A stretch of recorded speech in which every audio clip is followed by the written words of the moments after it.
Death note அனிமேவோட Tamil dubbed திடீர்னு release பண்ணியிருக்காங்க. என்னால் எதிர்பார்க்கவே இல்லை. எந்த ஒரு அனௌன்ஸ்மெண்ட்டுமே இல்லாமல் டக்குன்னு ரிலீஸ் பண்ணிட்டாங்க. ஓவராலாக டெத் நோட்டோட டப்பிங் எப்படி இருக்குது அப்படின்னு என்கிட்ட கேட்டிங்கன்னா நல்லா தான் பண்ணியிருக்காங்க.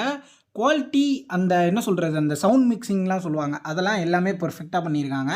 என்ன எனக்கு லைட்டாக இடிக்குது அப்படின்னா, அந்த ஒரு எஃபெக்ட் இல்லை. டெத் நோட்னாலே நம்ம அந்த ஈவில்னஸ் தான் நம்ம பெருசாக பேசப்படும். ஏன்னா அந்த கீரா கத்துறது, அந்த ஒரு எமோஷ்னலாக அவன் கத்துற சீன்ஸ்லாம் பார்த்தீங்கன்னா ரொம்பவே நல்லாயிருக்கும். அது எமோஷ்னலும் கூட. அதாவது அந்த கேரக்டருக்கு அந்த கத்துறது தான் எமோஷன் அப்படின்னா, அதை நம்ம மாற்றவே முடியாதுல்ல. ஸோ தமிழ் டப்பிங்கில் எனக்கு அது கொஞ்சம் கம்மியாக இருக்கிற மாதிரி தோணுது. அதாவது டெத் நோட் அனிமேல இந்த 2 எபிசோடில் வந்த ஏதாவது ஒரு கிளிப்பை நான் உங்களுக்கு ப்ளே பண்ணி காமிக்கிறேன். உங்களுக்கு எது பிடிச்சிருக்கு, தமிழ் பிடிச்சிருக்கா, ஜாப்பனீஸ் பிடிச்சிருக்கான்றதை கமெண்ட் செக்ஷனில் கமெண்ட் பண்ணுங்கள். உனக்காக தான் காத்துக்கிட்டு இருந்தேன்.待ってたよリュウクஸோ இது 2த்துலேயுமே எனக்கு பிடிச்சது ஜாப்பனீஸ் தான்.